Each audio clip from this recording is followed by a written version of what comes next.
Labdien! Tātad šodien ir latviešu valoda, iespraudumi, ja? Iemācīsimies, kas ir iespraudumi, kāda ir iespraudumu veidi un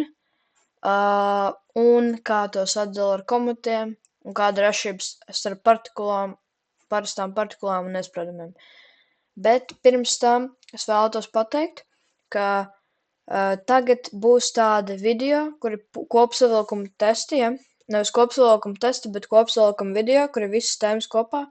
Un, ja es biju izlaidis kādas tēmas iepriekš, tāpēc, ka es daru to mācību gada sākumā, būs, mācību gada vidū es daru šitos visus video, būs tā kā pirms tam vēl video par iepriekšējām tēmām, tā kā bonus video, kurus nepublicēšu atsevišķi. Labi. Tātad iespraudumi. Tātad iespraudumi ir saurupināti vārdi. Tātad tie joprojām ir saurupinājumi, par kuriem mēs mācījāmies iepriekš, vai vārdu grupas, ar kurām runātājs vai rakstnieks pirmkārt norāda attieksmi pret izcito.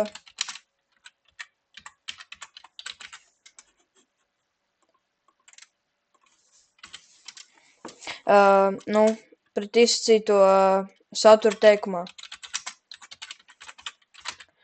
Tas ir viens. Piemērs ir protams, komats, katram ir savs viedoklis. Tātad, protams, ir tas iespraudums. Otrais ir izsaka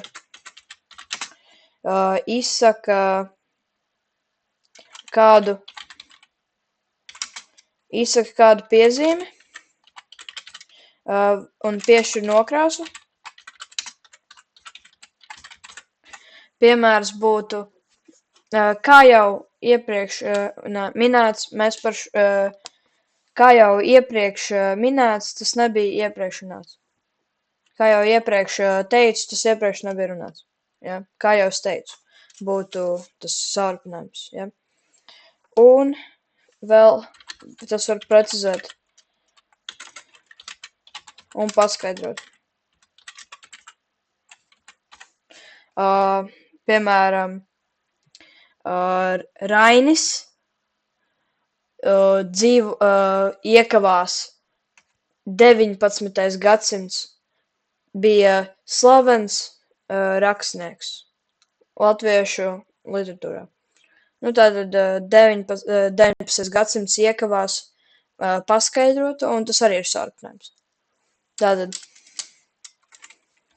saurupinājums var atdalīt ar komatiem. Tā nevis saurupinājums, bet iespraudums, es domāju. Iespraudums var atdalīt ar komatiem. Tur ir piemēram, protams, viss kaut kādīgi. Ar domzīm. Ar domzīm arī var atdalīt. Piemēram, ir teikuma beigas, vai arī tu mēģini uzsvērt kaut ko, par to mēs vēlāk runāsim. Tur ir pēdējā tēma, mēs runāsim par kur atdala un kur neatdala ar pieturzīmēm. Un arī var atdalīt ar iekavām. Tad ar iekavām visbiežāk atdala ar gadiem. Ja? Gadskaitļi. Piemēram, dzimšanas gads vai kaut kāda tur mazāka piezīme, ja? Kad viņi ir dzimuši. Un tātad vēl, kas mums ir jāzina, tātad ir iesprauduma veidi.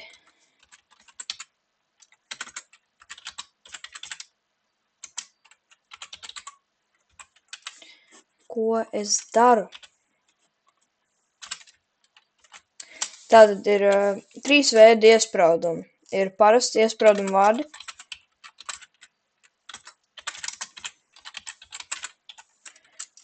Es atkal to pašu iespraudumu vārdi. Tātad, piemēram, bez šaubām, iespējams, liekas, manuprāt, tavuprāt, par laimi, piemēram, pirmkārt, protams, šķiet, un tā tālāk. Tad ir iespraudumu vārdu grupas. Atkal.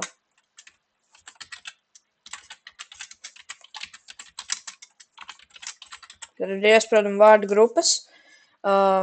Iespraustu vārdu grupas. Tātad citiem vārdiem, kā par brīnumu, paldies Dievam, taisnību sakot, tavu laimi, to skaitā, vārdu sakot, šitie abi ir tādi līdzīgi, ja. Dažreiz ir grūti atšķirt, bet iespraustiem vārdiem tur ir tāds mazs prievārds klāt parasti.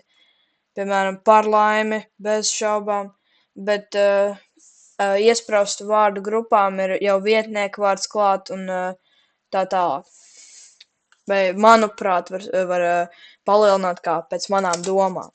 Un arī ir iesprausti teikumi.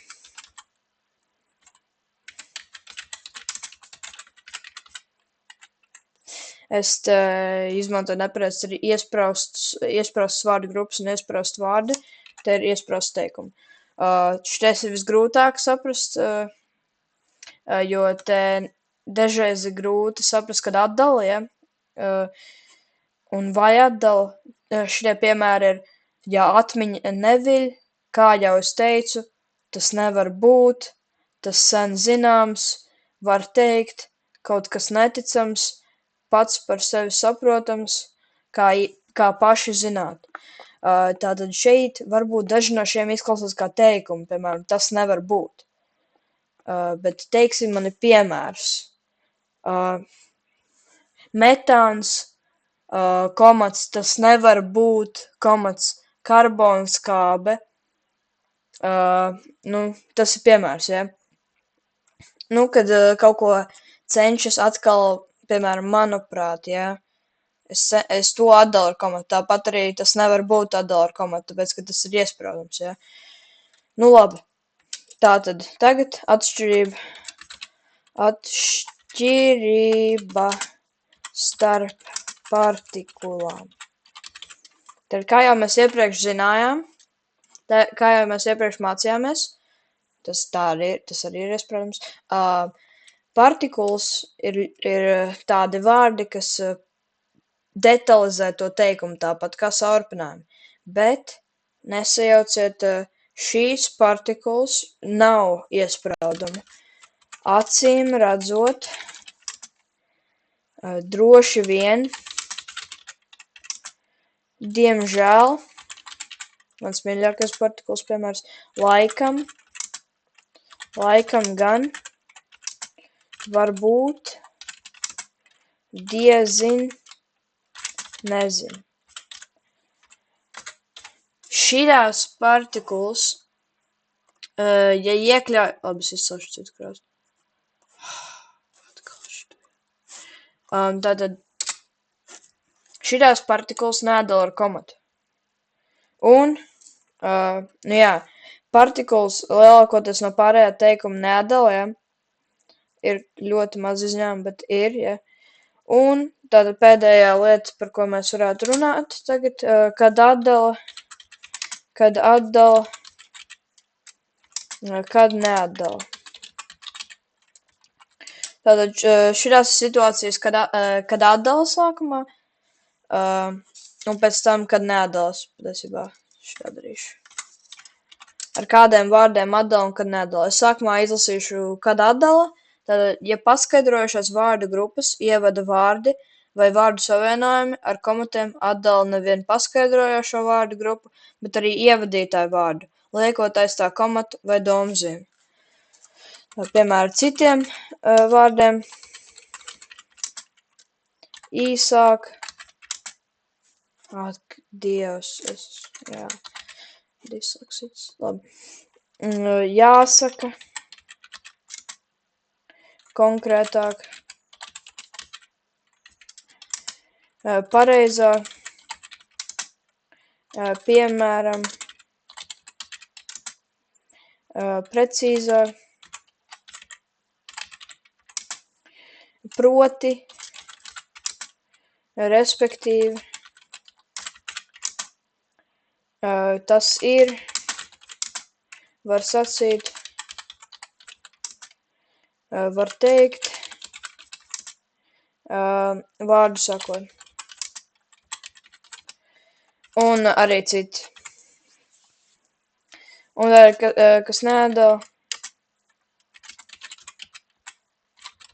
kas neatdalās no teikuma. Es nepareizi šeit uzrakstīju, kas atdalās. Tad no teikuma neatdalās, ja paskaidrojošās vārdu grupas ievada vārdi vai vārdu savienojumi, paskaidrojošos vārdus kopā ar ievadītāju vārdiem atdala teikumā ar komatēm, domzīmēm, ja vēlas vairāk izcelt paskaidrojošo vārdu grupu. Tad šeit ir tas, ko es iepriekš minēju. Piemēram, ir it īpaši vai it sevišķi. Tātad mēs šajā situācijā, lai uzsvērtu, atdalam ar domzīmi, tāpēc, ka tas ir, tas ir, lai uzsvērtu, ja. Bet mēs neatdalam no abām pusēm. Mēs atdalam tikai, ja mēs vēlamies uzsvērt šajā situācijā. Tad šeit ir īpaši, var arī it īpaši un arī sevišķi, biežāk, galvenokārt, mazāk, parasti, patiesībā, retāk, tā sauktais, savukārt,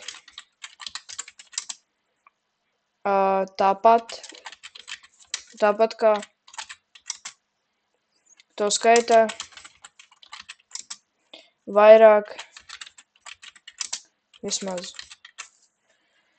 Un arī citi. Un daži vēl iespraudumi, kur ir svarīgi. Pirmkārt, otrkārt, treškārt, tie ir svarīgi. Tie arī ir iespraudumi. Vēl, piemēram, Dievs, es reāli. Piemēram ir svarīgs, manuprāt, pēc manām domām. Šādus jūs varat mierīgi izmantot savā domrakstā, bet, ja jūs tos lietojat, parasti izmanto esejās, argumentētās esejās un pārspriedumos, bet svarīgi ir tas, ka jūs nelietojat pārāk daudz šito, jo šitais ļoti sadala teikumu, sadrumstalo, un tas nav lasītājiem pašam nepatīk dzirdēt tavas domas, ja tu turpini teikt, piemēram, vai manuprāt, tu vienkārši sabojā savu tekstā, vienkārši izmantojot pārāk daudz no tā pašas formas, saprot?